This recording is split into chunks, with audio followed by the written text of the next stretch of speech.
ओम सहजात्म स्वरूप परम गुरु परम कृपाणु देव पूज्य पप्पा जी और सर्व ज्ञानियों का आशीर्वाद लेकर उनका योग बल प्राप्त करके हम आज का सत्संग आरंभ करते हैं। जो भी सुने उसे गहराई से समझे और आत्मसात करे। तो भाव पूर्वक जो भी प्रार्थना सत्संग चिंतवन मनन होगा उसका अवश्य फल मिलेगा।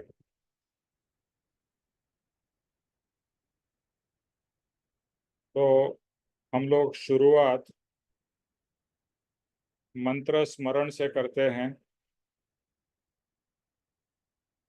सब लोग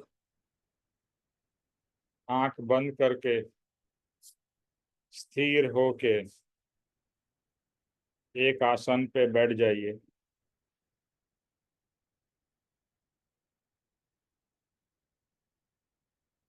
प्रभु का स्मरण करके उनकी छवि हृदय में रखकर हम ये मंत्र स्मरण करते हैं। मंत्र है, मैं शांत स्वरूप शुद्ध चैतन्य घन आत्मा हूँ।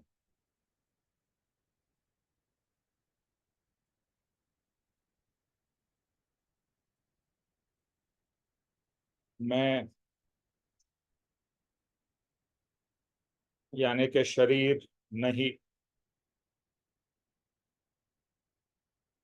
जो सुबह उठ के या जब कभी भी मैं आईने में देखता हूँ, जो दिखता है वह मैं नहीं, वह तो मेरा शरीर है और मैं शरीर से भिन्न आत्मा हूँ।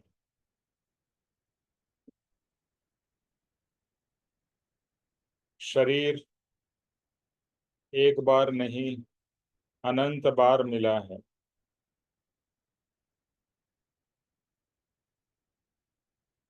तो न तो मैं शरीर हूँ, न मैं जो आपका नाम है बोलिए, न मैं निमेश हूँ। निमेश भी एक टेम्पररी इस भव के लिए मेरा नाम है। तो न तो मैं निमेश हूँ, न तो मैं ये शरीर हूँ। मैं उससे पर चेतना हूँ, जो जागृत है, जो सदैव चैतन्यमय है, जिसमें चेतना शक्ति है, ज्ञान शक्ति है, देखने की, जानने की, महसूस यानी कि फील करने की, संवेदन करने की जिसमें शक्ति है। ये शक्ति यानी कि आत्मा एक बार इस शरीर से निकल जाती है, फिर ये शरीर किसी भी काम का नहीं रहता। इसीलिए इस शरीर को दफना दिया जाता है, जला दिया जाता है, यानी कि भस्म कर दिया जाता है। तो शरीर की जो वैल्यू है वो इस चेतना या आत्मा के कारण है। तो सबसे इम्पोर्टेंट जो है वह आत्मा है और वह मैं आत्मा हूँ। अभी हर्ष जी ने पद लिया, न मैं चित्त हूँ, न मैं मन हूँ, न मैं अहंकार हूँ, न मैं ब्राह्मण हूँ, न मैं क्षत्रिय हूँ, न मैं मनुष्य हूँ।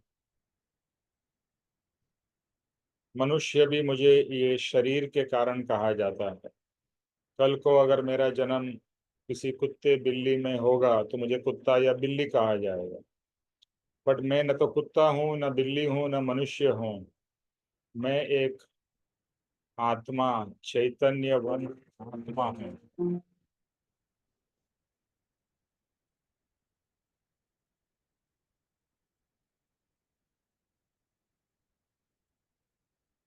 ये आत्मा त्रिकाल सदैव है और रहेगा।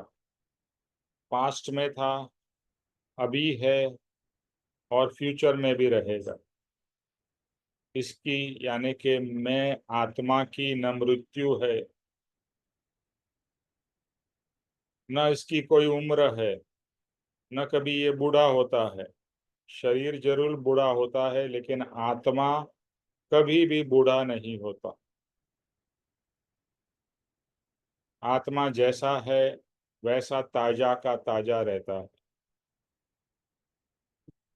तो ये आत्मा को जानना है, अपने आप को जानना है। कृपाणु देव कहते हैं हम अपने आप को ही भूल गए। इसीलिए क्षमापना में कहते हैं हे भगवान, मैं बहुत भूल गया। क्या भूल गया? अपने आप को भूल गया, अपने स्वरूप को भूल गया।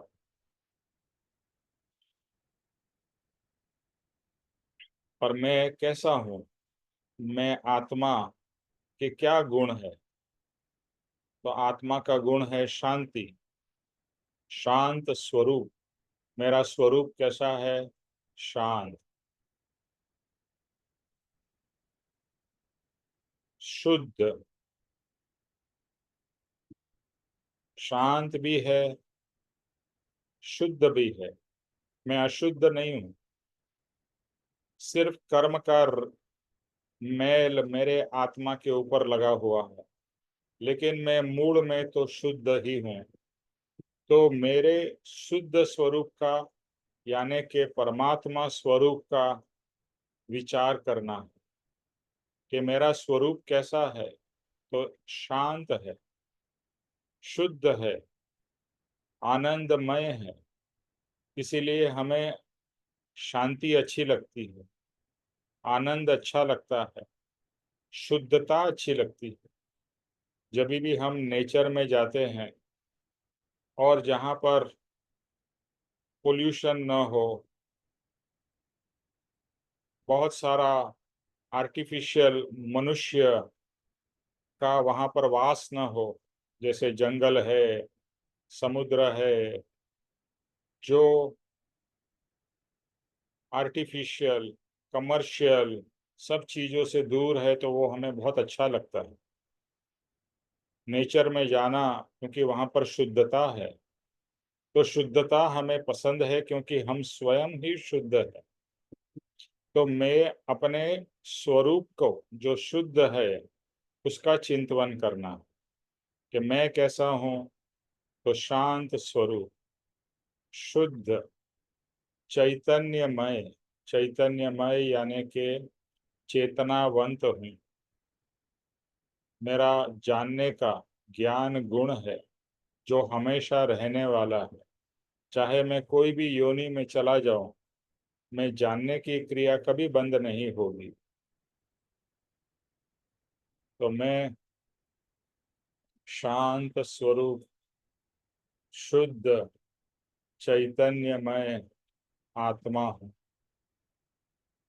इसका निरंतर स्मरण करना है, अपने स्वरूप को याद रखना है और स्वरूप में लीनता करनी है। जितना स्वरूप से हम जुड़ेंगे उतना हमें सुकून, शांति, आनंद, प्रेम का अनुभव होगा। बस यही अनुभव हमें करना है, यही आत्मा का अनुभव।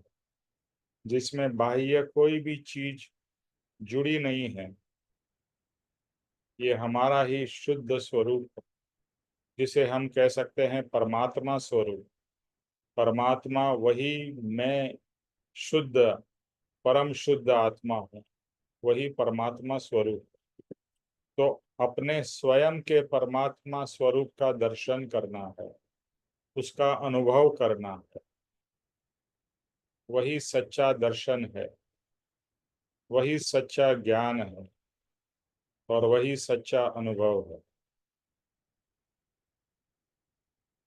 मैं शांत स्वरूप, शुद्ध चैतन्यमय आत्मा,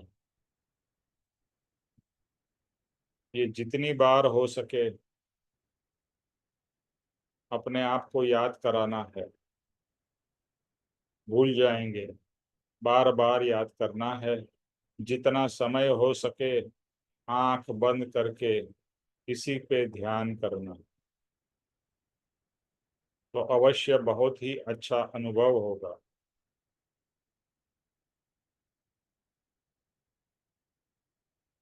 ओम शांति शांति शांति। अभी धीरे से आंख को खोलिए।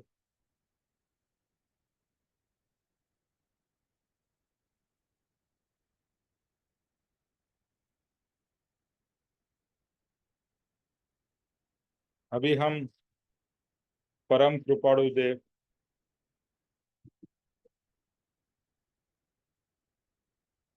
प्रभु प्रार्थना हम कर रहे हैं।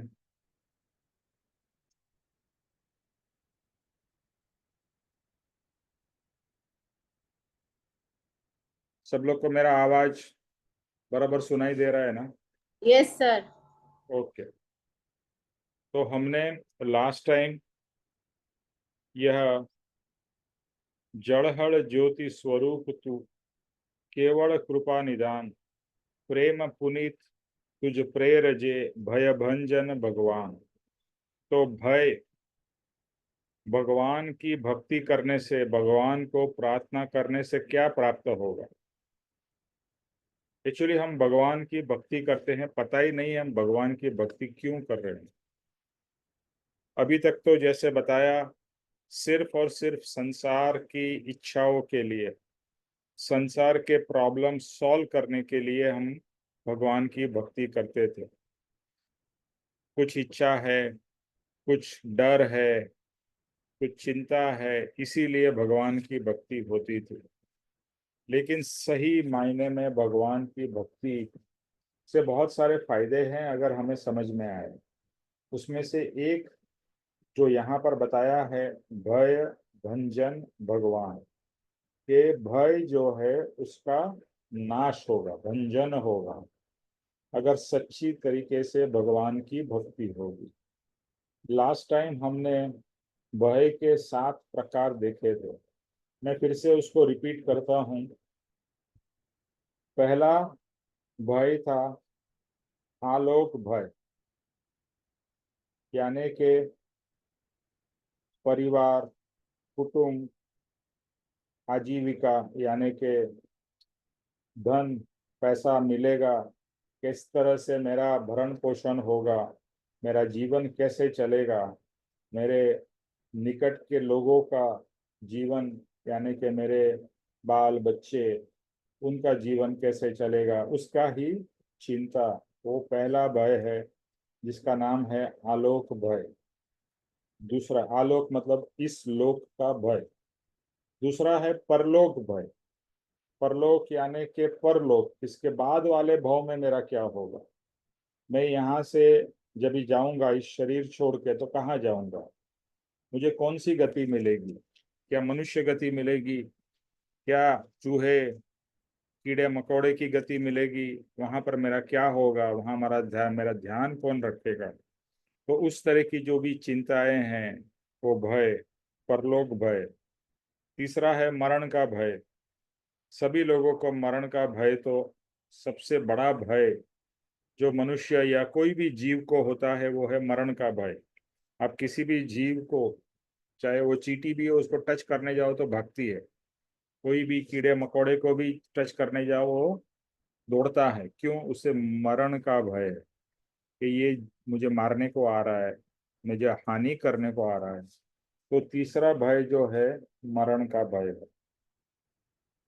चौथा भय है वेदना भय। वेदना यानी कि शारीरिक वेदना। कहीं मुझे बहुत बड़ी बीमारी तो नहीं आ जाएगी, कहीं कैंसर, कहीं पैरालिसिस या स्ट्रोक, ऐसी कोई बीमारी आ जाए जिसके कारण न मैं जी सकूं न मैं मर सकूं। ऐसी ऐसी बीमारी होती है कि जिसमें आप बेड रिडन हो जाते हो, पूरी तरह से लाचार हो जाते हो। बहुत तरह की पीड़ा होती है, लेकिन आपकी पीड़ा आपको अकेले ही सहन करनी पड़ती है। देखो, एक पीड़ा ऐसी, जो आपके दुख है ना, वो आपको आपको ही सहन करने हैं। एक चीज ध्यान रखिए, चाहे वो शारीरिक हो या मानसिक हो या कौटुंबिक हो, कोई भी प्रॉब्लम है ना, अल्टीमेटली किसको सहन करनी पड़ती है? आपको स्वयं। दूसरा आपकी प्रॉब्लम ले नहीं सकता है, सहारा दे सकता है, सपोर्ट कर सकता है, लेकिन अगर आपको समझो शारीरिक पीड़ा है तो दूसरा आपकी पीड़ा ले नहीं सकता। आप किसी को पीड़ा दे नहीं सकते कि यार मेरी ये पीड़ा तू ले ले, तू इसको भुगत। Is it possible? नहीं। तुम्हारे को ही तुम्हारी पीड़ा भुगतनी पड़ेगी। तो ये जो वेदना भय, ये भी बहुत बड़ा भय है कि आज तो मेरा शरीर ठीक है, कहीं ऐसा ना हो कि मैं लाचार हो जाऊं, कुछ प्रॉब्लम आ जाए। यानी वेदना, शारीरिक वेदना, मानसिक वेदना। फिर आजकल लोगों को डिमेंशिया हो जाता है, भूल जाते हैं मैं कौन हूँ, वही भूल जाते हैं। मेरा फ्रेंड, उसके फादर धीरे धीरे सब याददाश्त भूलने लगे। धीरे धीरे वो खाना खाना भी भूल गए, खाना कैसे खाते हैं वो भी भूल गए। तो इस तरह से जैसे जैसे उम्र, यानी बुढ़ापा आता है, कभी कभी जवानी में भी ऐसा हो जाता है, बट ज्यादातर जवानी में तो ठीक ही शरीर रहता है, लेकिन जैसे जैसे बुढ़ापा आता है तो कुछ ना कुछ तरीके की हर एक को बीमारी या वेदना होती है। फिर पांचवा है अरक्षा भय, कि मेरी जगत में रक्षा कौन करेगा। जैसा होता है ना, मेरे को प्रॉब्लम आएगा तो मेरा मेरा रक्षा करने वाला कौन है। कभी कोई समझो गुंडा आपके पीछे पड़ जाए तो तभी आपकी रक्षा करने वाला कौन है। या कोई और तरीके की प्रॉब्लम आ जाए, उस समय मेरी रक्षा कौन करेगा।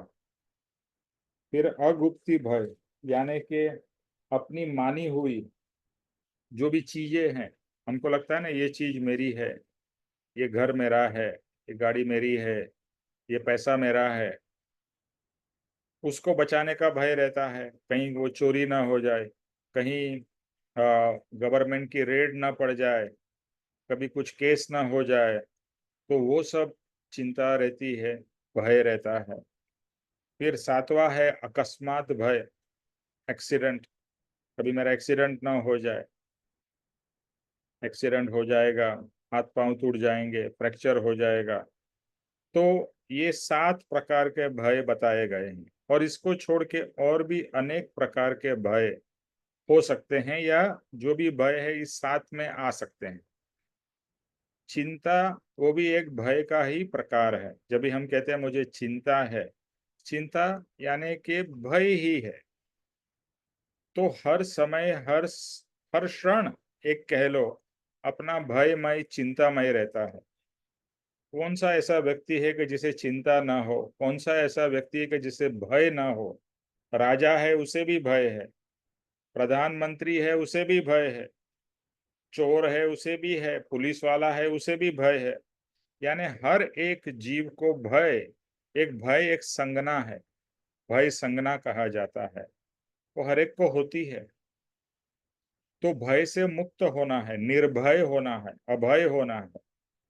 और वो तभी पॉसिबल है जब भी आप अपने स्वरूप को प्राप्त करते हो, जब भी आत्मा क्या है वो समझ में आता है कि मैं आत्मा हूं और मुझे कुछ नहीं हो सकता है। जब भी शरीर को बहुत कुछ हो सकता है, मेरे धन दौलत को बहुत कुछ हो सकता है, लेकिन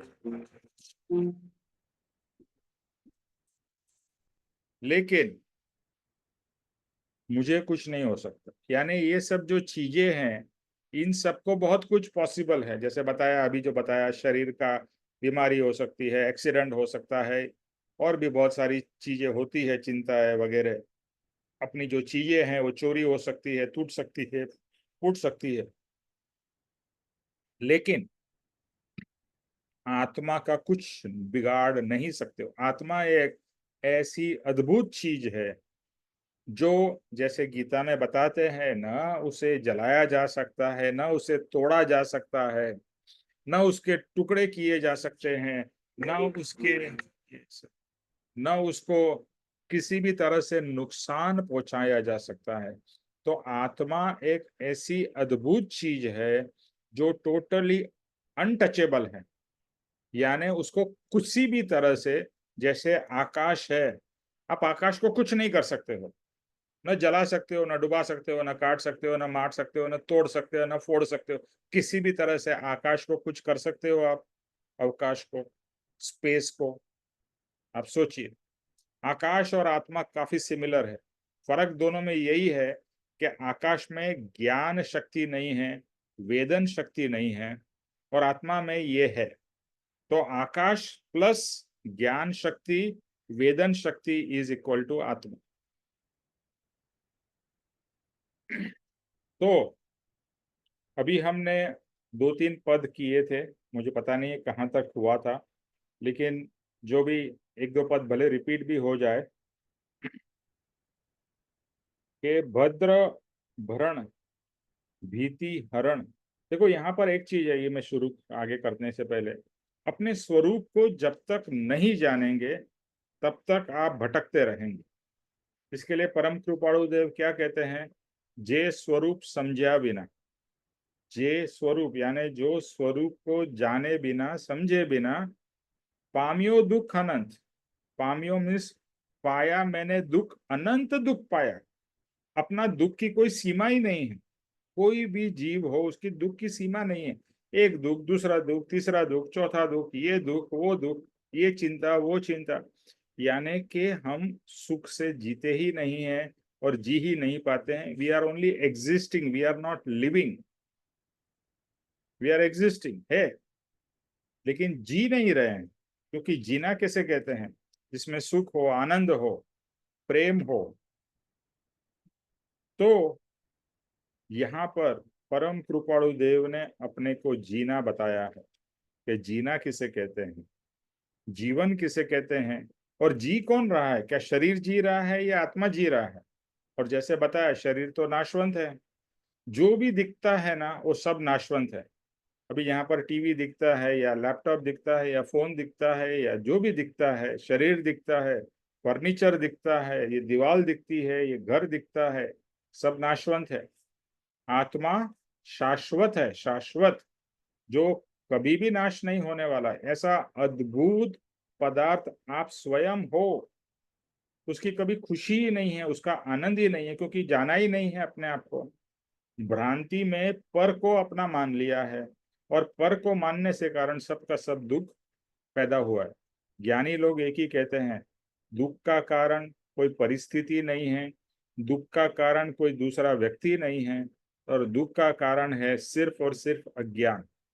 आपका अज्ञान ही आपका दुख का कारण है।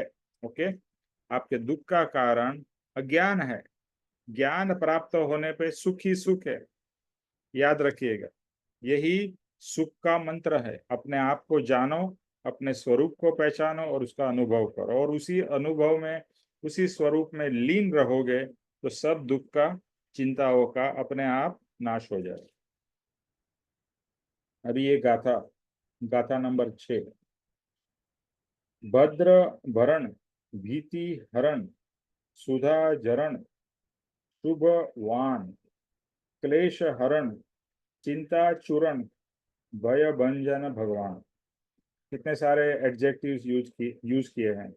भद्र भरण भीति हरण सुधा जरण शुभवान क्लेश हरण चिंता चूरण भय भंजन भगवान। भय भंजन भगवान, यानी इसका मीनिंग क्या है? भद्र भरण, भद्र यानी के जो भी जीव है उसके कल्याण कारक हो। ये भगवान को उपमा दी गई है कि भगवान आप कैसे हो, तो भद्र यानी कि जैसे हमारे जैसे भद्र जीव, हाँ, उसके कल्याण के कारण हो। भीति हरण यानी भीति, यानी कि जो अनंत समय से हमारी जो भय संगना है, जैसे बताया ना, हमारी सब संगनाएं हैं, उसमें से एक संगना है भय संगना। तो भय संगना को हरण कर लोगे। एक बार भय संगना चली जाएगी ना, फिर भय लगेगा ही नहीं। लेकिन वो दशा तक पहुंचना है। ज्ञानी को किसी भी तरह का चिंता या डर है ही नहीं, यानी कि वो अभय हो चुके हैं, निर्भय हो चुके हैं, वो दशा में पहुंच गए हैं। फिर चाहे कोई उसे मारने को भी आए या कोई बीमारी भी आए, कुछ भी हो, कुछ नहीं होने वाला है, क्योंकि भय, मूड में से भय चला गया है, तो भय कैसे लगेगा। फिर कहते हैं आप शुभ शुभवान हो, यानी कि पुण्यवान हो, और प्रभु के मुख से सुधा जरण यानी कि प्रभु के मुख से बोध वचन, अमृत वचन हमेशा निकलता रहता है। प्रभु के मुख से क्या निकलता है? एक मनुष्य के मुख से तो गाली निकलती है, दूसरे के बारे में अपशब्द निकलते हैं, और बहुत सारी और चीजें निकलती है। लेकिन भगवान के मुख से क्या निकलता है? तो कि भगवान के मुख से सुधा, सुधा जरण यानी कि अमृत, बोध रूपी अमृत जरण यानी अमृत निकलता है उनके मुख से। और वो अमृत अगर हम पिएंगे तो हम भी अमर हो जाएंगे। ये सुधा रस, अमृत रस, अमृत जो है वो अमृत कोई फिजिकल चीज नहीं है। अमृत है बोध, ज्ञानी का बोध, भगवान का बोध, वही अमृत है। और वो अमृत पी के हम अमर बनेंगे। अमर मतलब ये शरीर नहीं रहेगा ऐसा नहीं है, शरीर तो जाने वाला ही है। भगवान का शरीर भी गया और हमारा शरीर भी जाने वाला है। लेकिन ये अमृत सुधा रस पी के हमारा अमरत्व, यानी कि हमारा जो सच्चा, एक्चुअली हम अमर है, हम अमर नहीं है ऐसा नहीं है, बट हम अमर है ये पता ही नहीं है। क्योंकि हमने अपने आप को शरीर मान के हम सोचते हैं मेरी मृत्यु होने वाली, मैं मरने वाला हूँ। समझ समझ आ जाएगी, समझ पीछे सब सरल है, बिना समझे मुश्किल, कृपाणु देव कहते हैं, कृपाणु देव का वचन है कि समझ पीछे सब सरल है, बिन समझे मुश्किल। ये मुश्किल ही का कहूँ, सरल कहूँ या जटिल। क्या? समझ के पीछे सब सरल है, बिना समझ मुश्किल। समझ नहीं होगी तो मुश्किल है। ये मुश्किल ही क्या कहूँ, सरल कहूँ या जटिल। सरल है, अगर आप समझ गए तो सरल है, नहीं समझे तो जटिल है। तो ये सुधारस, ये जो सुधारस पी के, अमृत पी के, अमृत वाणी प्राप्त करके हम अमर हो जाएंगे। हमारा जो अमर स्वरूप है उसकी हमें पहचान होगी। और जैसे बताया, हम अमर हैं, अजर है, अविनाशी है, वो तो हमारा मूलभूत स्वरूप है। सिर्फ उसकी समझ नहीं है, उसके बारे में हमें आज तक जागृति नहीं थी। आगे क्या कहते हैं? क्लेश, ये दुख का बीज है, और आप क्लेश को हरण करते हो। क्लेश, अभी हमारे जीवन में क्लेश चलते ही रहते हैं। घर में क्लेश चलते हैं, बाहर क्लेश है। क्लेश समझते हो ना? झगड़ा, अनबनाव, फ्रिक्शन। तो ये तो होता ही रहता है, घर में होता है, आजू बाजू बाजू के साथ में होता है, शहर में होता है, एक देश और दूसरे देश के बीच में होता है, एक जाति और दूसरे जाति के बीच में होता है, हिंदू मुसलमान का होता है। फिर वो कोई एक जाति वाला रहेगा, ब्राह्मण रहेगा, तो शूद्र के साथ में वो दुर्व्यवहार करता है। क्लेश, तो क्लेश, तो यहाँ कहते हैं क्लेश दुख का कारण है। तो आप क्लेश को ही मिटा देते हो तो दुख होता ही नहीं है, क्लेश रहित हो जाते हैं। देखो, जिसके घर में सत्संग आएगा, सत का वास होगा, उसके घर में धीरे धीरे क्लेश खत्म होगा। अगर सभी लोग करने लगेंगे तो अवश्य क्लेश कम हो जाएगा, बंद हो जाएगा ऐसा मैं नहीं कहूंगा, कम अवश्य हो जाएगा। जैसे मैं पापा जी की फैमिली को देखता, आज पापा जी नहीं हैं, बट पापा जी थे या अभी भी उनकी जो फैमिली है, तो बहुत एक दूसरे के साथ में लोगों को प्रेम है, एक दूसरे के प्रति लागणी यानी के एक फीलिंग है, प्रेम की फीलिंग, वननेस की फीलिंग। तो जहां जहां पर सत का व्यास होता है, सत्संग जिस घर में आता है, वो घर भी निहाल हो जाता है, घर में शांति आती है। हम कहते हैं ना, हम बाह्य की बहुत सारी चीजें करते हैं कि शांति आए, बट शांति बाहर से नहीं आने वाली है, अंदर से आने वाली है। शांति अंदर से आएगी। जैसे जैसे आप आप देखो, पहले तो हमें शांति लाने के लिए खुद शांत होना पड़ेगा। हम चाहे कि शांति आए, लेकिन हम खुद अशांत होंगे तो शांति कहाँ से आएगी? आ ही नहीं सकती है। हमें शांत होना पड़ेगा। सबसे पहले शांति तो हमारे से शुरू करनी है।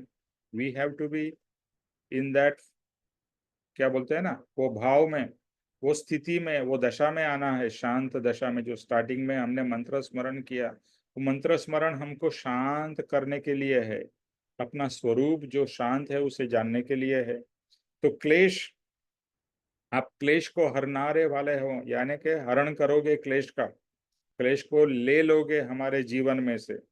चिंता, चिंता कैसी है? चिता समान है। ये तो सबने आपने सुना होगा कि चिंता चिता समान है, लेकिन चिंता छूट जाती है किसी की। ये वचन तो बहुत सारे लोगों ने सुना है, लेकिन किसकी चिंता चली गई? नहीं गई। दो कारण है। एक तो भगवान की भक्ति नहीं है, भगवान की भजना नहीं है, पहले भगवान कौन है वो भी पता नहीं है। एक इमेजिनरी भगवान की हम पूजा करते हैं, भक्ति करते हैं। और दूसरा, समझ नहीं होने से हम वही चीजें मांगते हैं जिससे चिंता बढ़ती है। भगवान मुझे पैसा दो, पैसा आएगा तो चिंता कम होगी या बढ़ेगी, ये तो सोचने वाली बात है। हाँ, लेकिन अगर खाने पीने के आपके प्रॉब्लम्स है तो अलग बात है, तो जरूर पैसे की जरूरत है। यानी कि बेसिक नीड्स के लिए पैसा जरूरी है, लेकिन अधिक अधिक मात्रा में जहां भी पैसा आता है वहां क्लेश कम नहीं होता, बढ़ता है। महाभारत क्यों हुआ? पावर के लिए, अधिकार के लिए। ये वॉर्स होती है, ये रशिया और यूक्रेन की वॉर किसके लिए हो रही है? पावर के लिए, सुप्रीमसी के लिए। वहां रोटी कपड़ा मकान बेसिक नीड्स की बात ही नहीं है। एक भाई और दूसरे भाई के बीच में कोर्ट केस चलता है, किसके लिए चलता है? क्या खाने पीने के लिए? नहीं, ये मेरी प्रॉपर्टी है, ये प्रॉपर्टी मेरी होनी चाहिए, उसके लिए सालों साल केस चलते रहते हैं। तो बेसिक नीड्स के लिए ज्यादातर प्रॉब्लम्स नहीं है। और आप और मैं, अगर हम अपने आप को देखें, तो हमारी basic needs have been satisfied. कहीं ऐसा है कि आपको भूखे रहना पड़ रहा है या भूखे मरना पड़ रहा है? ऐसा तो कोई सिचुएशन नहीं है। ऐसा सिचुएशन है कि आपके लिए ऊपर में छत नहीं है घर पे, ऐसा भी नहीं है। लाइट पंखा बिजली सब कुछ है, यानी बेसिक रोटी कपड़ा मकान जिसे कहते हैं वो तो है हमारे पास में, वो नीड्स हमारी मेट है। लेकिन जो बेसिक के ज्यादा जो है, वही सबसे प्रॉब्लम क्रिएट करती है सबके लिए। ओके, तो चिंता यहाँ पर बहुत अच्छा बताया है कि चिंता चिता समान है। और यहाँ पर कृपाणु देव ने बहुत अच्छा शब्द यूज किया है कि चिंता का आप चूर्ण बना देते हो। चिंता का चूर्ण, तो हमें भी अपनी चिंता का चूर्ण बनाना है।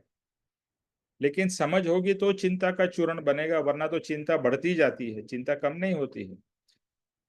फिर से सबका बॉटम लाइन एक ही है, अज्ञान। अपने स्वरूप का ज्ञान नहीं है, इसके लिए ये सब चिंता दुख तकलीफ है। बीमारी हो गई, शरीर को बीमारी हुई है, आत्मा को बीमारी नहीं हुई है। आत्मा की बीमारी तो यही है कि आत्मा अज्ञान है, वह आत्मा की बीमारी है। ये सब कैंसर वैंसर से आत्मा को कुछ नहीं होता है। आत्मा में कैंसर लग सकता है, होता है। जैसे फिर से आकाश के बारे में सोचिए, आकाश को कैंसर हो सकता है, आकाश को कोई फिजिकल एलिमेंट्स हो सकती है। ये फिजिकल शरीर को फिजिकल एलिमेंट हो सकती है, जो अशरीरी है उसको कैसी फिजिकल एलिमेंट होगी? तो ये स्वरूप जो है ना, जो जो आदि शंकराचार्य ने जो अभी जो अ, हर्ष जी ने पद गाया, न मैं ये हूं न मैं ये हूं। हम अपने आप को जितना लोगों से, आदि शंकराचार्य ने क्लैरिफाई किया है, न मैं जीव हूं न मैं ये हूं, मैं ये नहीं हूं, मैं तो शिव हूं। शिव मतलब शुद्ध आत्मा हूं। शिव यानी शंकर का भी प्रतीक शिव है। बट यहाँ पर जीव से हमको शिव बनना है, जीव से शिव। शिव मीन्स प्योर आत्मा और जीव मीन्स इम्प्योर आत्मा। और हम तो जीव भी नहीं है, हम तो शरीर है। आज के दिन में हम शरीर है, शरीर से फिर हमको जीव बनना है, जीव से फिर शिव बनना है। देखो ये हमारे महान संतों ने हजारों साल पहले ये ज्ञान दे दिया, लेकिन हम वेस्टर्न कल्चर से इन्फ्लुएंस होके सिर्फ वेस्टर्न जो हमने ज्ञान ले लिया, हमें लगता है हम बहुत बुद्धिशाली हो गए, हम पीएचडी हो गए, हम ये हो गए, वो हो गए। That is nothing. वो एक बाह्य ज्ञान है, अच्छा है, काम का है, लेकिन मूल ज्ञान तो प्राप्त कर लो। मूल ज्ञान प्राप्त किया तो सब ज्ञान प्राप्त हो गया। इसीलिए कहा है कि आत्मज्ञान हो गया तो पूरे ब्रह्मांड का ज्ञान हो गया। जिसने आत्मा जाना उसने सर्व जाना, ये एक सिद्धांत है। वो श्रीमद राजचंद्र बुक के ऊपर में लिखा हुआ है, जिसने आत्मा जाना उसने सर्व जाना, और जिसने आत्मा नहीं जाना उसने जो भी जाना वो सब इस शरीर के साथ में चला जाए, फिर से नया शरीर, नया नया जैसा पूरा चक्र फिर से। ओके, तो ये था भद्र भरण, भीति हरण, सुधाचरण, शुभवान, क्लेश हरण, चिंता चूरण, भय भंजन भगवान। और ये जो चिंता चूरण है, जो शब्द बहुत ही बढ़िया है। कभी भी चिंता को याद रखना, चूरण को याद करो कि चिंता का क्या करना है, चूरण बना के खा जाना है। चिंता में डूबना नहीं है, क्योंकि चिंता सिर्फ मानसिक है, याद रखो। ये होगा, ऐसा होगा, तो होगा वो, ये मन हमें इतना भटकाता है, मन हमें इतना इतना बार बार दुखी करता है। मन से मत जुड़िए, मन के विचारों से पर होइए और मन को भी समझाइए कि तू क्यों दुखी हो रहा है और मुझे भी दुखी कर रहा है। मेरा स्वरूप सुख है, मेरा स्वरूप दुख नहीं है। ओके, फिर आगे नेक्स्ट पद है, अविनाशी अरिहंत तू, एक अखंड अमान, अजर अमर अणजन्म तू, भय भंजन भगवान। तो हे प्रभु, आप सर्व कर्मों को नाश करके अविनाशी ऐसे शुद्ध आत्म स्वरूप को प्राप्त होके अरिहंत बने हो। अरिहंत मतलब भगवान बने हो। कैसे बने हो? सब कर्मों का नाश करके। अभी आज हमारे जीवन में पूर्व के किए हुए कर्म बाकी है, और वही कर्म फिर से उदय में आते हैं, और उदय में आते हैं तो चिंता कराते हैं, भय कराते हैं, झगड़ा कराते हैं। कर्म के उदय से होता है। अभी कर्म के उदय से होता है ये कहना बराबर है। कभी कुछ प्रॉब्लम जैसे बताया, आदि व्याधि उपाधि। ओके, आदि मतलब मानसिक, व्याधि मतलब शारीरिक, और उपाधि मतलब और बाकी सब प्रॉब्लम्स। तो ये तो हर एक के जीवन में आते हैं ना, आदि व्याधि उपाधि। ये क्यों आते हैं? भगवान के, यानी जो भगवान ऊपर चले गए, यहाँ भगवान की बात में राम कृष्ण जो अभी थे तभी की बात नहीं कर रहा, वो तो उनके जीवन में भी बहुत सारे प्रॉब्लम्स आए। लेकिन जब भी एक बार वो निर्वाण हो गया, जिसका निर्वाण या मोक्ष हो गया, उसको शरीर ही नहीं है। जिसको शरीर नहीं है तो उसको प्रॉब्लम कहाँ से होंगे? आप सोचिए, शरीर और शरीर के साथ में मन चित्त बुद्धि है, इसके लिए ये सब प्रॉब्लम्स है। जिसका शरीर नहीं है, मन चित्त बुद्धि नहीं है, उसको क्या प्रॉब्लम होंगे? और वो कभी पॉसिबल है जब भी मोक्ष मिलता है, यानी फिर से जन्म लेना ही नहीं पड़ता, जन्म मरण से मुक्ति हो जाती है, फिर वो प्रॉब्लम रहित हो जाते हैं। उसके कोई कर्म ही नहीं बचते, तो प्रॉब्लम कहाँ से आएंगे? हमारे प्रॉब्लम क्यों आते हैं? कर्मों के कारण आते हैं, कि पूर्व में जो कर्म किए। अच्छा, प्रॉब्लम भी आते हैं तो आप कहोगे सिर्फ प्रॉब्लम ही नहीं आते हैं ना हमारे जीवन में, कभी खुशी कभी गम। खुशी आने का कारण भी पूर्व कर्म है, और दुख आने का कारण भी पूर्व कर्म है। लेकिन ये सुख दुख से परे हो जाना है, यानी परम भगवान का जो शुद्ध स्वरूप परमात्मा स्वरूप में पहुंच गए तो न सुख है न दुख है, परम आनंद है, परमानंद है। कहते हैं ना सच्चित आनंद, सच्चित आनंद। यहाँ पर सुख दुख से परे हो गए। कभी अच्छा समय आता है, कभी बुरा समय आता है, लेकिन भगवान का तो सब समय से पर हो गए हैं। तो समय यानी टाइम से भी पर हो चुके हैं। तो अच्छा समय बुरा समय क्यों आता है? कर्म के कारण आता है। हमने कैसे पास्ट में कर्म किए हैं वैसा हमको फल मिलता है। अभी जैसा फल मिलता है वैसे भाव करते हैं। जैसे मान लो किसी पूर्व में आपने किसी के साथ में झगड़ा किया है, उससे मारामारी की है, तो वो वही क्लेश फिर से इस जन्म में आता है, उसके साथ में फिर से आप झगड़ा होता है, कर्म का उदय हुआ, अभी फिर से झगड़ा हुआ और आपने फिर से झगड़ा किया, मारामारी की, तो फिर से नए कर्म बांधे।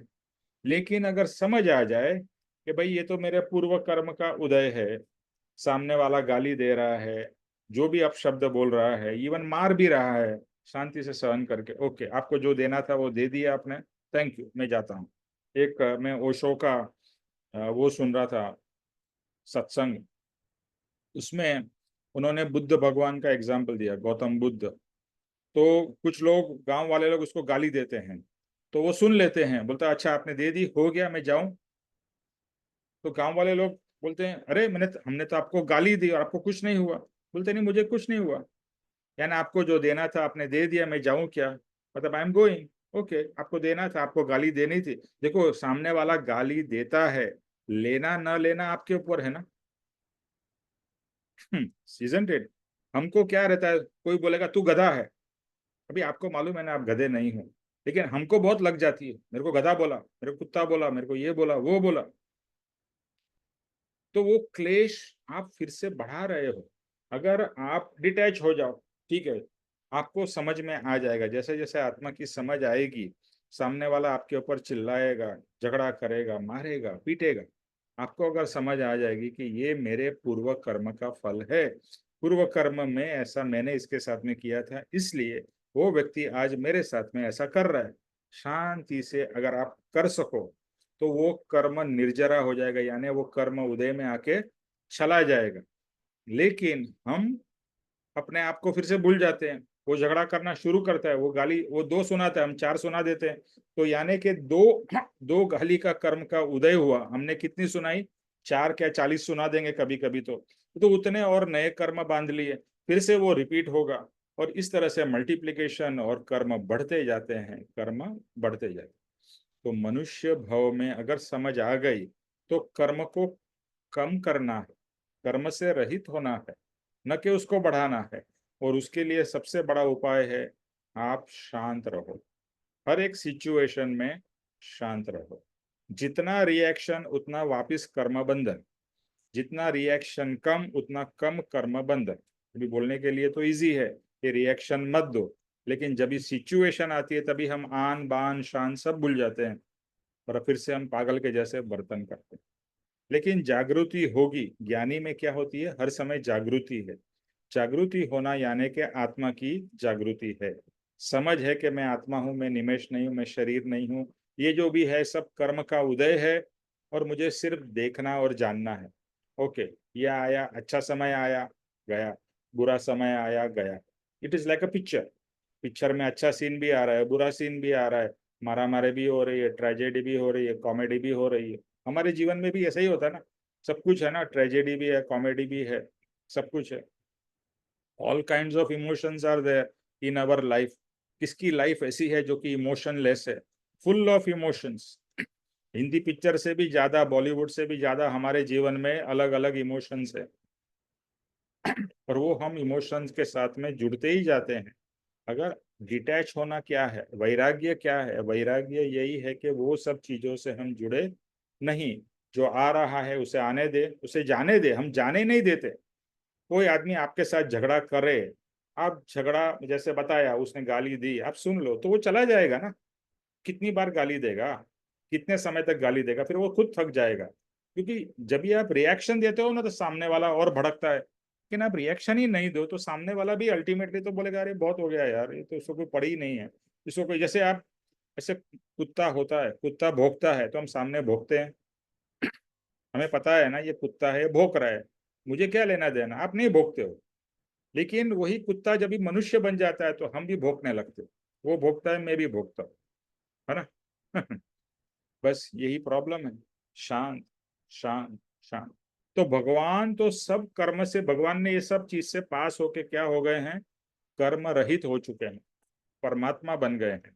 तो अभी उनके जीवन में कोई दुख नहीं आने वाला। तो अगर आपको भी दुख नहीं चाहिए ना, तो सब कर्मों से मुक्ति पाना है, जिसका नाम है मोक्ष। और मोक्ष तो एंड में है, लेकिन आज भी आप मोक्ष की दशा को अनुभव कर सकते हो। कैसे? ये मंत्र स्मरण करते रहो, अंदर से मन में कोई भी आके आपको कुछ भी बोल रहा है, आप बोलो मैं तो आत्मा हूँ, उसको जो बोलना है बोले, इसको जो करना है करे, मैं बैठा हूँ, मैं शांति से सुन रहा हूँ, ओके फाइन फिनिश। और मुझे अपने आप पे अगर हम लक्ष्य करेंगे ना तो पर से लक्ष्य चला जाएगा। हमारा क्या है, अपने ऊपर लक्ष्य नहीं और पर के ऊपर लक्ष्य है, दूसरा क्या कर रहा है, दूसरा क्या बोल रहा है, दूसरा क्या नहीं कर रहा है, etcetera. So we are focused on the other person and the situation, but we are not focused on ourselves। और जिस समय अपने ऊपर फोकस आ जाएगा तो दूसरा, देखो आप आंख से देखते हो, अभी समझो मैं अपनी स्क्रीन के ऊपर देख रहा हूं तो मेरे को स्क्रीन के ऊपर फोकस है, तो बाकी सब चीजें मुझे दिख रही है बट वो एक ब्लर्ड है। अभी मैं जैसे ही दूसरी चीज पे फोकस करूंगा तो यहाँ से फोकस हटेगा मेरा, ओके। हाँ, वो चीज पे फोकस हो, फोकस आप एक ही चीज पे कर सकते हो। तो आज तक हमने फोकस दूसरे चीजों पे किया, दूसरे व्यक्तियों पे किया, अपने ऊपर नहीं किया। और जैसे ही अपने ऊपर फोकस करोगे, अपने स्व के ऊपर फोकस करोगे, दूसरा का फोकस अपने आप कम हो जाएगा। और फोकस कम होगा तो उसका रिएक्शन कम होगा, एटसेट्रा। फिर उसके कारण कर्म बंधन कम होगा, एंड मोर। तो याद रखो, मुझे मेरा कल्याण करना है, मुझे जीव में से शिव बनना है। मुझे पहले तो शरीर में से जीव बनना है, आत्मा को जानना है। और आत्मा को जानने के बाद में आत्मा में जो अपवित्रता है उसको निकाल के, यानी अपवित्रता क्या है आत्मा की, हमारे कर्म है, तो कर्म से मुझे मुक्त होना है, पवित्र होना है, तो मैं परमात्मा बन जाऊंगा। ऐसा कहने के लिए बहुत सिंपल है, बट है भी सिंपल। अगर आप प्रैक्टिस करो तो सिंपल है। जैसे कृपाणु देव कहते हैं, समझ पीछे सब सरल है, बिन समझे मुश्किल। ये मुश्किल ही क्या कहूं, सरल कहूं या जटिल। ओके, तो फिर हम कर्मों से, भगवान कैसे हैं, तो कर्म से रहित है, अविनाशी है, अविनाशी है। अविनाशी आप और मैं भी हैं, लेकिन हमें पता नहीं है कि मैं अविनाशी हूँ, मेरा नाश नहीं हो सकता है। अगर यहाँ पर इस कमरे में बॉम्ब फूटेगा तो इस शरीर के और हर एक चीज के टुकड़े टुकड़े हो जाएंगे, लेकिन आत्मा का एक टुकड़ा नहीं टूटेगा, कुछ नहीं होगा। आत्मा अविनाशी है, indestructible, it can not be destroyed. इतना अद्भुत ये आत्मा, यानी कि आप स्वयं हो, मैं स्वयं हूँ। ये जो कॉन्फिडेंस है ना, वही भगवान हमको देते हैं, यही गुरु हमको कॉन्फिडेंस देते हैं कि तू ऐसा है। You know yourself, know thyself, who are you. और फिर जब ये अपने स्वरूप का, यानी मेरा स्वरूप और परमात्मा के स्वरूप में 0.001% भी डिफरेंस नहीं है। परमात्मा जितना पावरफुल और जितना ऐश्वर्यवान है, उतना ही ऐश्वर्यवान मैं हूं। समझ नहीं है। तो शुद्ध आत्म स्वरूप को प्राप्त करके भगवान क्या बने हैं, अरिहंत बने हैं, भगवान बने हैं। और मैं भी, आप अविनाशी हो तो मैं आपकी भक्ति करते करते, देखो हम जिसकी भक्ति करेंगे उसके जैसे हम बन जाएंगे। तो अगर भगवान अविनाशी है तो हम भी अविनाशी बनेंगे। भगवान अरिहंत है, अरिहंत यानी कि परमात्मा स्वरूप है, तो हम भी परमात्मा स्वरूप बनेंगे। फिर आगे कहते हैं, आप अखंड, यानी कि कोई भी दिन खंडित नहीं हो, ऐसे अनंत आपके अनंत गुण है। अच्छा, अभी हमारे अंदर भी गुण है, जैसे बताया भगवान में क्या है, ऐश्वर्य है, अनंत शक्ति है, भगवान में सुख है, प्रेम है, आनंद है। ये सब अनंत जितने भी आप गुण सोच सकते हो, वो सब गुण परमात्मा में या भगवान में है। और भगवान में, भगवान का स्वरूप इक्वल टू माय स्वरूप, ये इक्वेशन याद रखो। परमात्मा स्वरूप इक्वल टू माय स्वरूप, मेरा स्वरूप, दोनों में नो डिफरेंस, इक्वल टू है इक्वेशन। सोम दोनों सेम ही है। तो परमात्मा के अंदर में सब गुण है, और वो कोई भी गुण उनके खंडित नहीं है। हमारे गुण जो है ना, खंडित है। तो आप बोलोगे कि कैसे इक्वल हुए, इक्वल है, लेकिन हमारे ऊपर में कर्म के आवरण लगे हुए हैं। इसके लिए कभी कभी थोड़े थोड़े गुण आते हैं फिर से। जैसे बोलते हैं ना कि सूर्य है और बादल आ जाएंगे तो सूर्य की रोशनी कम हो जाएगी, घने बादल आएंगे तो पूरा अंधकार जैसा हो जाएगा। तो हमारे अंदर में ये जो कर्म के उदय होते हैं, वो बार बार हमारे स्वरूप को खंडित कर देते हैं। लेकिन हमको स्वरूप में रहना वो हमारी चॉइस है। अगर हम डिसाइड करें कि मुझे स्वरूप में, ज्ञानी लोग क्या थे, ज्ञानी के क्या कर्म उदय में नहीं आते थे? सब आते थे, लेकिन वो अपने स्वरूप में स्थित हो गए थे। तो कर्म आते थे, जैसे बादल आए और चले गए। सूर्य के सामने बादल आएगा तो सूर्य को एक्चुअली कोई फर्क पड़ता है? नहीं पड़ता। तो हमें सूर्य जैसा बन जाना है, यानी कि शुद्ध स्वरूप में चले जाना है। और ज्ञानी ने वही किया है कि शुद्ध स्वरूप में चले गए, फिर कोई भी कर्म के उदय आए उनको अफेक्ट नहीं करते। ओके।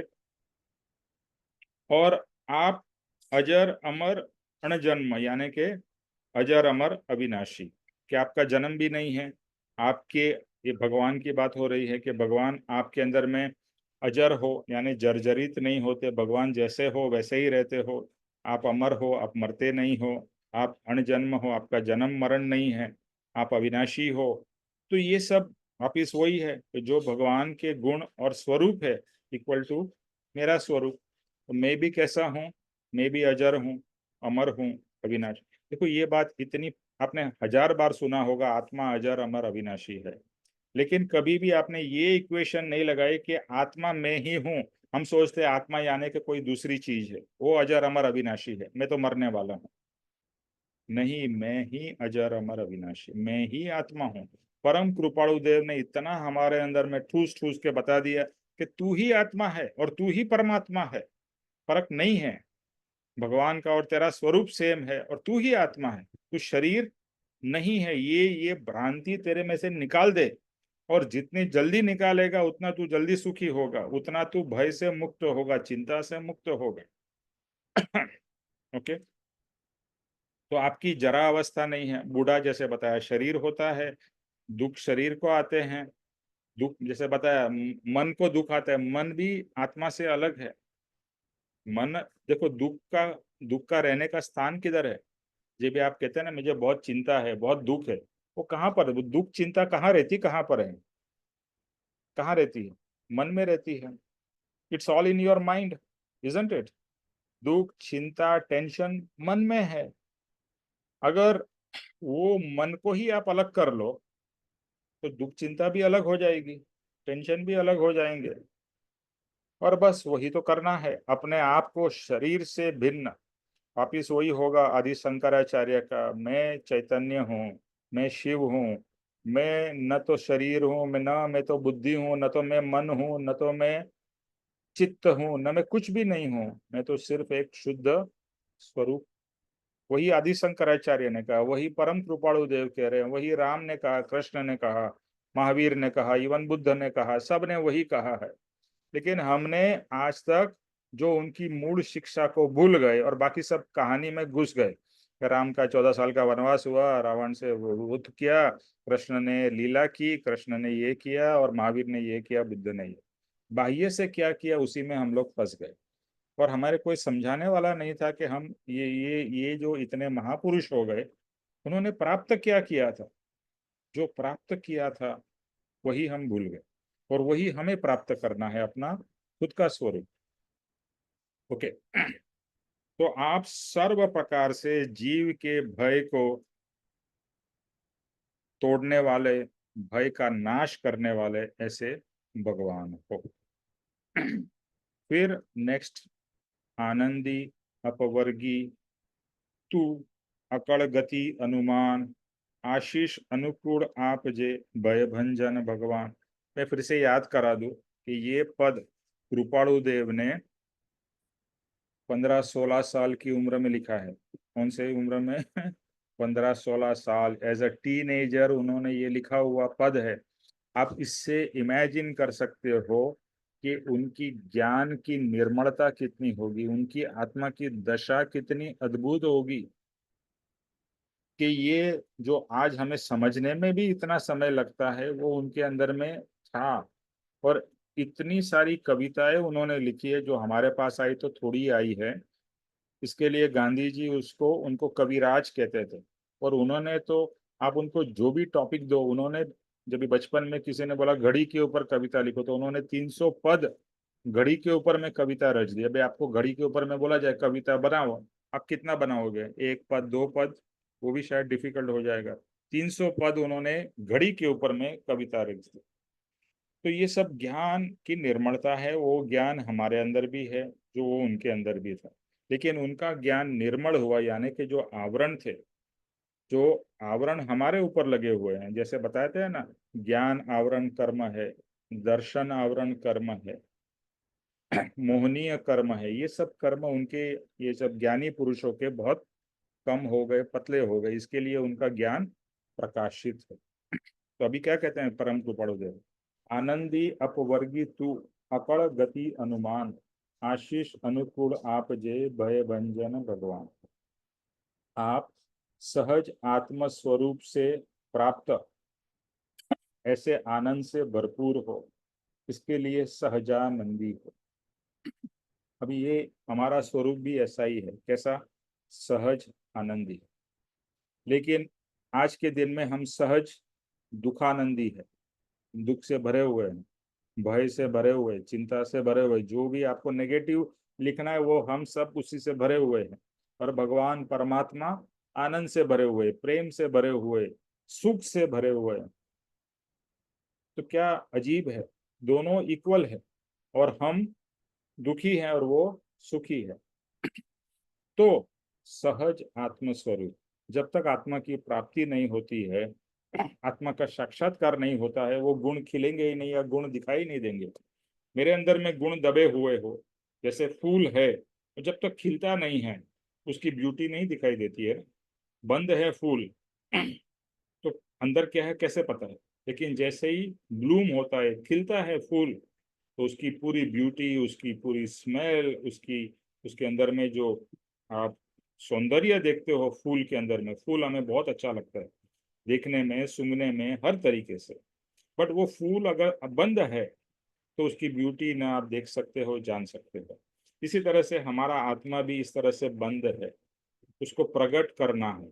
और प्रकट करने का प्रोसेस ही सत्संग है, कि सत्संग के द्वारा, स्वाध्याय के द्वारा, चिंतवन मनन के द्वारा आपका और मेरा आत्मा भी प्रकट होगा।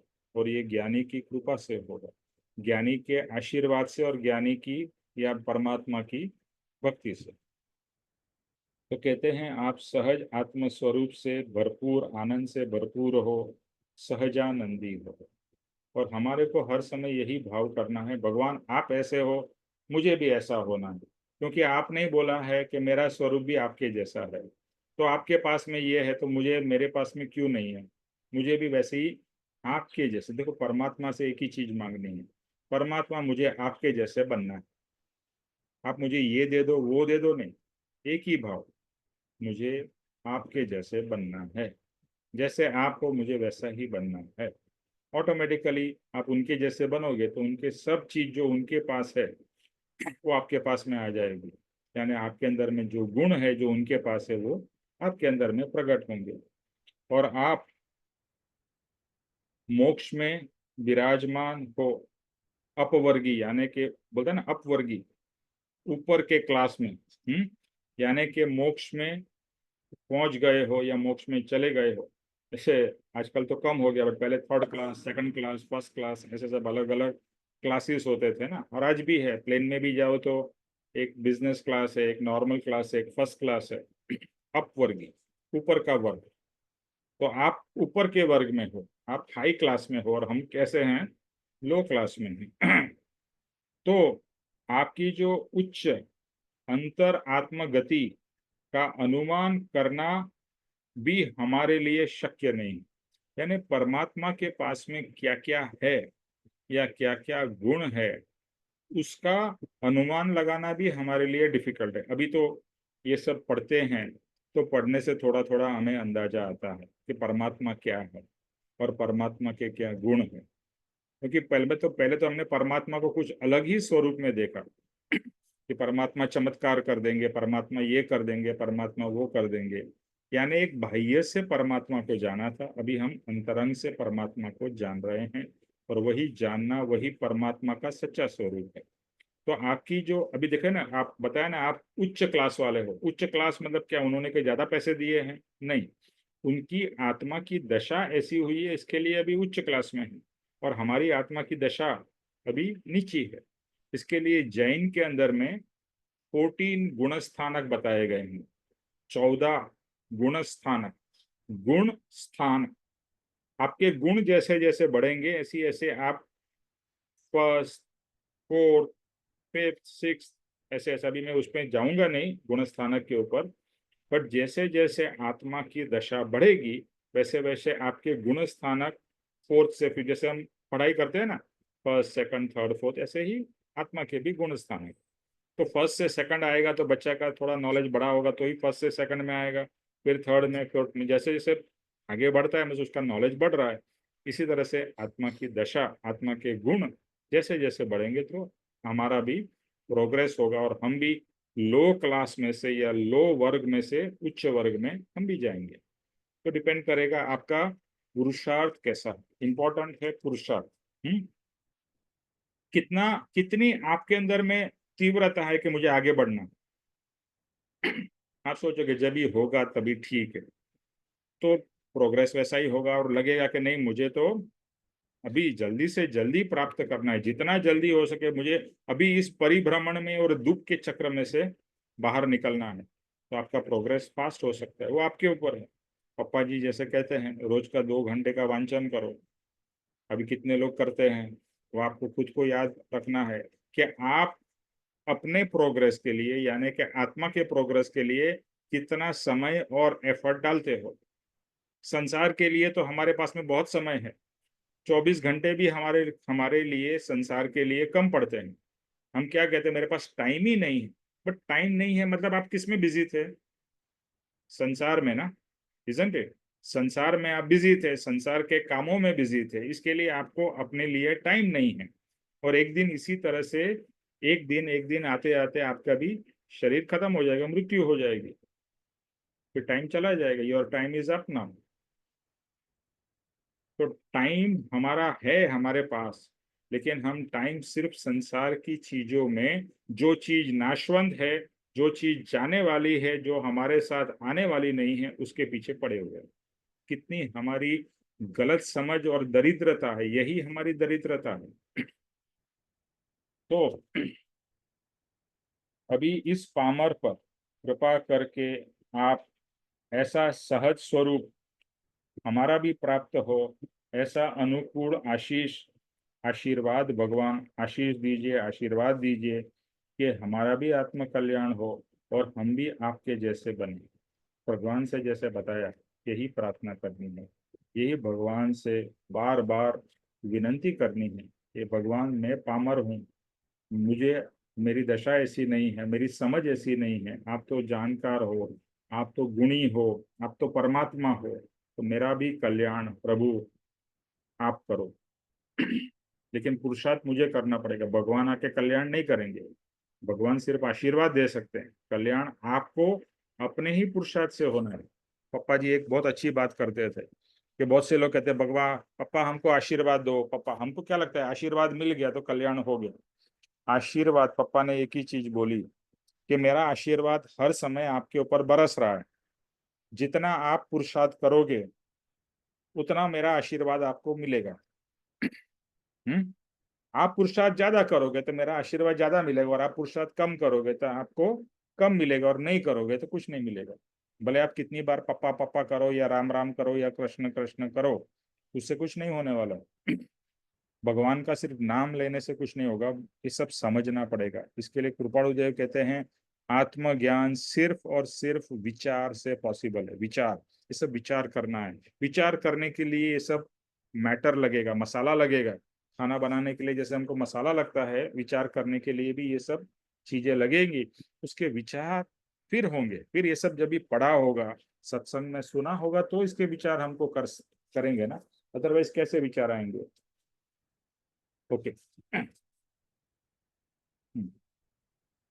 तो इस पामर पर कृपा करके मेरा भी सहज आत्मस्वरूप आपके जैसा हो, भगवान यही मेरी प्रार्थना है और यही मेरा विनंती है। फिर लास्ट करके अभी हम एंड करते हैं। निराकार निर्लेप छो, निर्मल नीति निदान, निर्मोहक नारायण, भय भंजन भगवान। कि हे प्रभु, आपने मूल स्वरूप यानी कि निराकार, आत्मा का स्वरूप कैसा है? निराकार, आत्मा का कोई स्वरूप नहीं है। आत्मा कोई भी फॉर्म में नहीं है। वापिस कंपैरिजन किससे करनी है? स्पेस से। स्पेस का कोई कोई आकार है नहीं, आत्मा का भी कोई आकार नहीं। इसके लिए क्या कहते हैं? निराकार है, निराकार। हम कहते हैं परमात्मा निराकार है और हम आकार वाले हैं, क्योंकि हम शरीर में है। तो मेरे आत्मा का शेप कैसा है? जैसा मेरा शरीर है वैसा ही मेरे आत्मा का shape. You can just think like water. अब पानी को जिसमें भी डालो तो पानी उसी आकार का हो जाता है। इसी तरह से आत्मा भी जो शरीर में जाता है उस आकार का हो जाता है। लेकिन जब इस शरीर ही नहीं हो तो निराकार है। और रियल में देखे तो आत्मा आज भी निराकार ही है। ये तो इस शरीर में है तो उसकी एक बाउंड्री है, तो निराकार है। तो यहाँ पर क्या कहते हैं कि निराकार निर्लेप छो। तो आप निराकार हो, शुद्ध स्वरूपी हो और निर्लेप हो, यानी कि मोह आदि से आप निर्लेप हो। हम लोग क्या है, मोह से जुड़े हुए हैं, माया में डूबे हुए हैं। इसके लिए हम निर्लेप नहीं है। निर्लेप शब्द समझते हो, जिसको लेप नहीं लगता, जो चिपका नहीं है। इसके लिए नॉन स्टिक का ब्रांड का नाम ही था निर्लेप। निर्लेप, जो चिपकता नहीं है। और हम लोग हर चीज में चिपक जाते हैं। कोई भी चीज हो उसमें चिपक गए, कोई भी घटना हुई उसमें चिपक गए, कोई भी व्यक्ति हो उससे चिपक गए। वो चिपकते हैं। चिपकने का नाम है अटैचमेंट। और जितना अटैचमेंट उतना दुख, याद रखिए। ये एक सिंपल फिलॉसफी है कि अटैचमेंट इज इक्वल टू दुख। जितना लेप या लिपट गए उतना दुख होगा, जितना निर्लेप है उतना दुख नहीं होगा। सिंपल एग्जांपल, आपके दूर में कहीं पर आग लगी, कुछ जल गया, किसी का घर जल गया, किसी का गोडाउन जल गया। आपने देखा बेचारे का जल गया, आपको कुछ ज्यादा फर्क नहीं पड़ा, क्योंकि मेरा गोडाउन नहीं था, मेरा घर नहीं था, उससे मुझे कोई लगाव नहीं था। आपका घर जल जाए, आपका घर के आपके घर की कोई छोटी चीज भी नुकसान हो जाए, बहुत दुख होता है। क्यों? क्योंकि उसके साथ में लिपटे हुए हैं। ये मेरी क्रॉकरी थी, ये मेरा घर था, ये मेरा मेरी गाड़ी थी, या मेरा ये गहना था। आपका गहना चोरी हो जाए या गुम जाए, कितना दुख होगा। जस्ट इमेजिन करिए, आपकी कोई भी चीज जब ये गुम जाती है, टूट जाती है, आपको कितना दुख होता है। और क्यों दुख होता है? क्योंकि उससे आप लिपटे हुए हो और आपने ये मान लिया है कि ये मेरा है, मैंने पैसे दे के खरीदा है, ये बिल है मेरे पास में। लेकिन जब भी तुम मर जाओगे, यानी इस शरीर को छोड़ के जाओगे, तो वो साथ में लेके जा सकते हो? नहीं, वहां पर कुछ भी अलाउड नहीं। Everything you have to leave and go. खाली हाथ आए थे, खाली हाथ जाना है, वो सब बोलने के लिए अच्छा है। लेकिन इस समय जब भी हम जिंदा हैं इस शरीर में, तो लिपटे हुए हैं। और भगवान कैसे हैं? निर्लेप है। राम का एग्जाम्पल बार बार यही आएगा, वो निर्लेप थे। उनको कभी भी ऐसा नहीं लगा कि ये राज मेरा है। हाँ, मेरे को राजगादी पे बिठाया, ठीक है। या बोला कि तुम राजा नहीं रहोगे, वनवास जाओगे, तो भी ठीक है। निर्लेप, निर्लेप है। और हम लिपटे हुए हैं, अटैच्ड है। बहुत फर्क है। देखो, हम बोलने के लिए तो बहुत सिंपल है, भगवान आपके गुण मेरे में आ जाए, लेकिन वो प्रैक्टिस करना पड़ेगा। और बार बार फेल भी होंगे। निर्लेप होना इजी नहीं है, डिटैच होना इजी नहीं है। बट डिटैच तभी हो सकते हैं जब भी आप आत्मा में अटैच्ड होंगे। और आत्मा से या परमात्मा से जब भी अटैच्ड हो जाएंगे, जैसे बोला ना focus, when you are attached to something you automatically get detach to other thing. जैसे एक बच्चे के हाथ में कोई चीज, जैसे मान लो कि चाकू गलती से बच्चा, छोटा बच्चा पकड़ ले, उसको आप समझा नहीं सकते कि चाकू से तेरा हाथ कटेगा। अभी उसके हाथ से चाकू निकलवाना है, तो माँ क्या करती है, एक अच्छा सा उसको जो खिलौना खिलौना पसंद है वो उसको दे देती है। वो तुरंत चाकू छोड़ के वो खिलौना पकड़ लेता है, क्योंकि उसको खिलौना पसंद है। तो नाउ बच्चा किससे अटैच्ड हो गया? वो खिलौना से। तो ऑटोमेटिकली जो चाकू जो डेंजरस था उससे वो डिटैच्ड हो गया। ओके। तो कृपाणु देव ने हमें बहुत अच्छा प्रिंसिपल बताया है कि तू परमात्मा से अटैच्ड हो जा, तू गुरु से अटैच्ड हो जा, तो ऑटोमेटिकली तू बाकी संसार से डिटैच्ड हो जाएगा। डिटैच तेरे को होना नहीं पड़ेगा, बिकॉज तू सोचेगा कि मैं डिटैच हो जाऊं ना, वो बहुत डिफिकल्ट है। क्योंकि हमारा एक इतने भावों से हम अटैच्ड होके ही रहे हैं। तो बोलो कि डिटैच हो जाओ तो you feel very uncomfortable when somebody says you become detached. But आप परमात्मा से अटैच्ड हो जाओ, आपके गुरु से अटैच्ड हो जाओ, या आपके आत्मा से अटैच्ड हो जाओ, what ever works for you, जो आपको जमता है उससे आप अटैच्ड हो जाओ। बस उससे अटैच रहोगे तो बाकी से अपने आप निर्लेप या डिटैच हो। ओके। सो क्या कहते हैं कि जगत के सर्व मोह आदि भावों से आप निर्लेप हो, तथा पाप मड़ से रहित सदा शुद्ध स्फटिक जैसे निर्मल हो। तो आप निर्लेप हो, निर्मल हो। पहले क्या कहा, निराकार हो आप। एक एक शब्द भी कृपाणुदेव ने अद्भुत यूज किए हैं। निराकार हो, निर्लेप हो, निर्मल हो। तीन बात बताई। एक मिनट। और तो निर्मल मतलब क्या, कि जो पाप, ये सब जो कर्म मल है, कर्म का जो कचरा है, उससे आप रहित हो।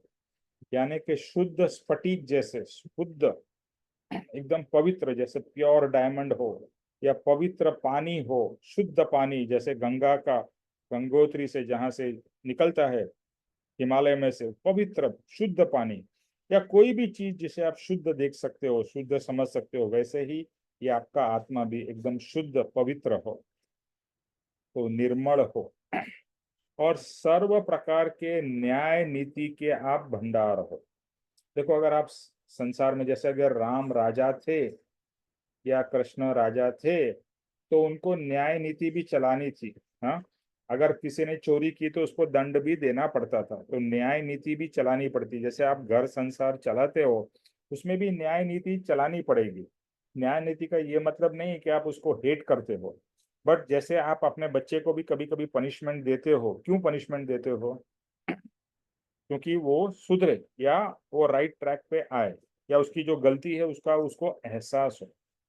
तो न्याय नीति में भी आप पारंगत हो, उसके आप भंडार हो। और मोह रहित नारायण हो, मोह रहित नारायण हो। इसके लिए परमात्मा, आप सचमुच सर्व प्रकार के भय भांगने में, भय तोड़ने में, भय का नाश करने में समर्थ, ऐसे मेरे भगवान, मेरे परमात्मा। हम्म? तो यहाँ पर ये गाथा नंबर 9 पूरी होती है। और अभी नेक्स्ट टाइम बाकी की जो गाथा है, ये प्रभु प्रार्थना इसका नाम है, इस पद का, इस कविता का। बहुत ही अद्भुत है। हर एक चीज कृपाणु देव की अद्भुत है। मुझे तो कृपाणु देव से इतना प्रेम है, इतना लगाव है तो उनकी। और जब भी जैसे जैसे हम जानते हैं ना, तभी समझ में आता है कि ज्ञानी कैसे होते हैं, ज्ञानी का स्वरूप क्या है, ज्ञानी के आत्मा की दशा क्या है। जब ये लिख रहे हैं तो ऑब्वियसली उनमें भी ऐसी दशा होगी तो ही लिख सकते हैं ना, वरना तो लिखना पॉसिबल नहीं है। ओके, तो आज हम लोग यहाँ पर स्टॉप करते हैं। किसी को कुछ ऐड करना है, पूछना है?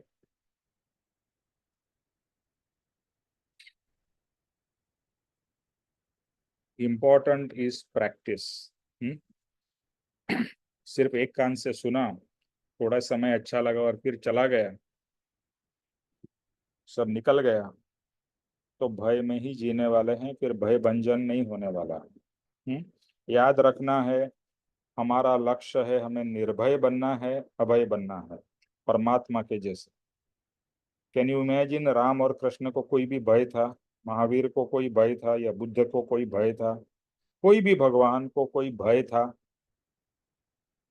If you really think, no, कोई भी, किसी का भी डर नहीं था उनको। सामने कितने से बड़ा रावण भी हो, उसका भी भय नहीं था, या कोई भी चीज से। और उससे द्वेष भी नहीं था। देखो, ये भी एक इम्पोर्टेंट, न तो भय था न तो द्वेष था। रावण के प्रति भी द्वेष नहीं था। तो बहुत उच्च दशा है। न भय, न द्वेष, न राग, कुछ नहीं, टोटल डिटैचमेंट, टोटल शुद्ध आत्म स्वरूप, परमात्मा स्वरूप। भगवान का यही स्वरूप हमें लक्ष्य में लेके उसी स्वरूप की बार बार प्रशंसा करके, देखो जो चीज की आप प्रशंसा करोगे ना, तो मोर जो भी गुण आपको, देखो परमात्मा में अनंत गुण है, आपको जो गुण पसंद आए वो गुण ले लो ना, उस गुण की पूजा करो, उस गुण की भजना करो, उस गुण की आराधना करो, तो धीरे धीरे आपके अंदर में वो गुण आएगा।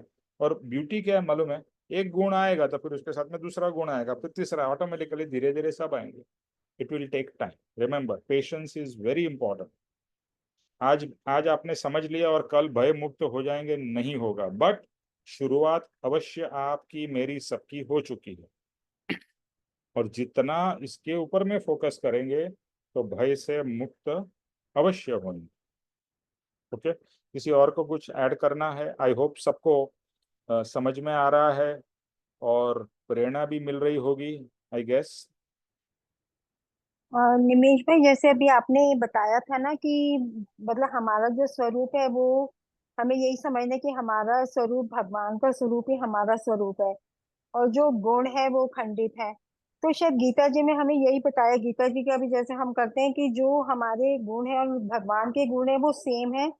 वो क्वालिटी वाइज सेम है, लेकिन क्वांटिटी में बहुत फर्क है, क्योंकि उनके तो पूरे प्योर है और हमारे में क्वांटिटी उसकी बहुत मात्रा कम है, क्योंकि हमारे ऊपर बहुत कर्म लगे हुए हैं, जो धीरे धीरे हमें कम करके उस क्वांटिटी को बढ़ाने, तभी हमारा जो स्वरूप है वो धीरे धीरे भगवान के स्वरूप के समान होता जाएगा। Is it right? या absolutely right, absolutely right. But एक चीज इसमें, एक ही चीज ऐड करूंगा उर्मिल, कि हाँ ये जी। गुण, ये जो परमात्मा के गुण है हमारे अंदर में है। ओके, हाँ। मैं बाहर से नहीं लाना, ये एक यहाँ पर आके मुझे इतना क्लैरिटी आया है कि भगवान के जितने भी गुण है वो सब मेरे अंदर है, और वो उतनी क्वांटिटी में भी है और उतनी क्वालिटी में भी है, अंदर में है, लेकिन उसके ऊपर में आवरण है। तो जितना हम्म।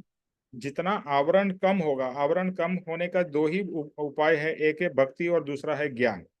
भक्ति और ज्ञान, भक्ति और ज्ञान, देखो गीता में भी और बाकी भागवत में भी कहा जाता है, एक भक्ति और एक ज्ञान, दोनों ही है।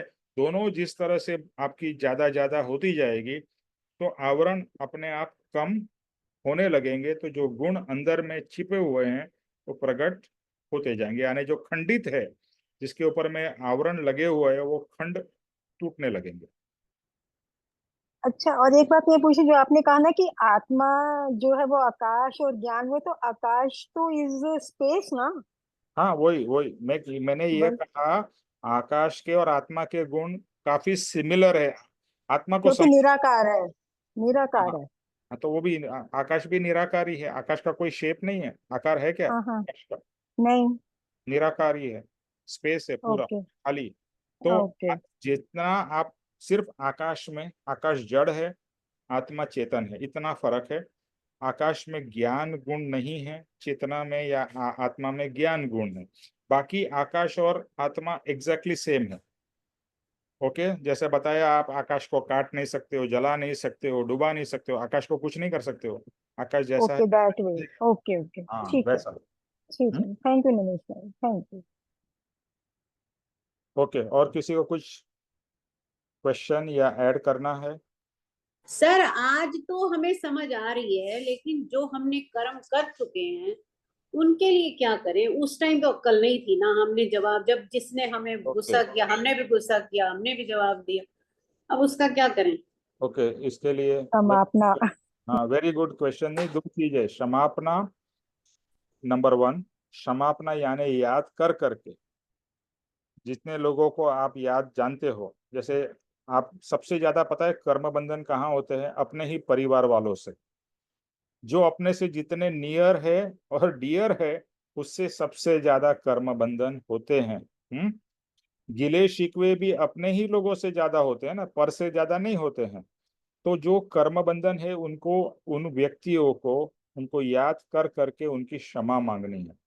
तो क्षमा बहुत ही पावरफुल टूल है कि जो अज्ञान अवस्था में हमने कर्म बांधे हैं उसको याद कर करके, इसके लिए क्षमापना कृपाणु देव कहते हैं बार बार करते रहो।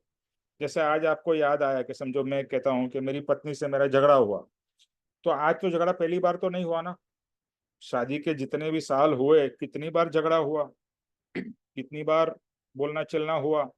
तो याद समापना आज करो, और पूर्व के जितने भी झगड़े हुए हैं उसकी भी क्षमापना मांगो। कि आज आज की तो मैं क्षमापना मांग रहा हूँ कि भगवान मैंने, और मेरी पत्नी को सामने से बोल सकते हो तो बोलो, वरना अपने आप अंदर में प्रार्थना करो कि मैं क्षमा मांगता हूँ आज के झगड़े की, और पूर्व में जितने भी झगड़े मेरे और उसके हुए हैं। और दिल से, जितना दिल से, सिर्फ बोलने से बोलोगे तो कुछ नहीं होने वाले, दिल से जितने भाव से क्षमापना होगी, क्योंकि कर्म बंधन भाव से है। तो आपने भाव तीव्रता, द्वेष भाव या राग भाव से जो झगड़ा किया है उससे कर्म बंधे हैं, उसी भाव से क्षमापना होगी तो वो जो गांठ बांधी हुई है वो गांठ छूटेगी, यानी वो कर्म की जो गांठ है वो छूटेगी। तो क्षमापना बहुत ही पावरफुल टूल है, नंबर वन। और जितनी बार क्षमापना, इसके लिए कृपाणु देव ने कहा है, क्षमा वह मोक्ष का भव्य दरवाजा है। मोक्ष में जाना है तो क्षमा, और क्षमा तभी मांग सकते हो जब भी आपको अपनी गलती का एहसास हो। अगर आपको आपकी गलती का एहसास नहीं होता, लगता है दूसरे वाला व्यक्ति ही गलत है, तो आप कभी क्षमापना मांगोगे नहीं, और मांगोगे तो सिर्फ मुंह से मांगोगे। तो क्षमा के लिए पहले तो अपनी गलती का एहसास, अपनी स्व के दोष की कबूलात, तो ही क्षमापना होगी। इसके लिए जो क्षमापना का पद जो पूरा कृपाणु देव ने लिखा है, वो बार बार भाव से, और जितनी बार आपको याद आ जाए कि मैंने गलती की, भले सामने वाले ने जो भी किया, मैंने झगड़ा क्यों किया, सामने वाले ने दो सुनाया तो मैंने चार क्यों सुनाई, तो ये मेरी गलती है, उसकी क्षमापना। तो अभी का और पास्ट का, और जितना याद है, एक जन के साथ में नहीं, मैंने हजारों जन के साथ में झगड़े किए हैं, किए ना, कितने ही लोगों के साथ में हमारे झगड़े हुए हैं, तो सबको याद कर करके, और जितने याद नहीं भी आते हैं, जिसके साथ में मैंने किए और याद नहीं है इस भव में और पूर्व के भव में, उसकी क्षमापना क्षमापना क्षमापना। तो इस तरह से वो कर्म धीरे धीरे कम होंगे। Number one, very very important, क्षमापना। दूसरा, जब भी आज वो कर्म का उदय हो रहा है, उस समय हमें शांत रहना है, क्योंकि आज भी सामने वाला बोलता है और हम तुरंत ही भड़क जाते हैं, भुशुम, जैसे गैस चालू करते हैं ना, वैसा हमारा भी गैस चालू हो जाता है। तो जितना हो सके वही पुरुषार्थ है, एक तो क्षमापना का पुरुषार्थ, और प्रेजेंट डे में कितने शांति से आप वो सिचुएशन को हैंडल करते हैं, उससे आपके नए कर्म कम बंधेंगे। ओके, समझ में आया हर्ष जी? हाँ जी जी सर, जी सर जी। ओके, तो अभी समय हो गया है। विनोद जी, जय स्वरूप करिए।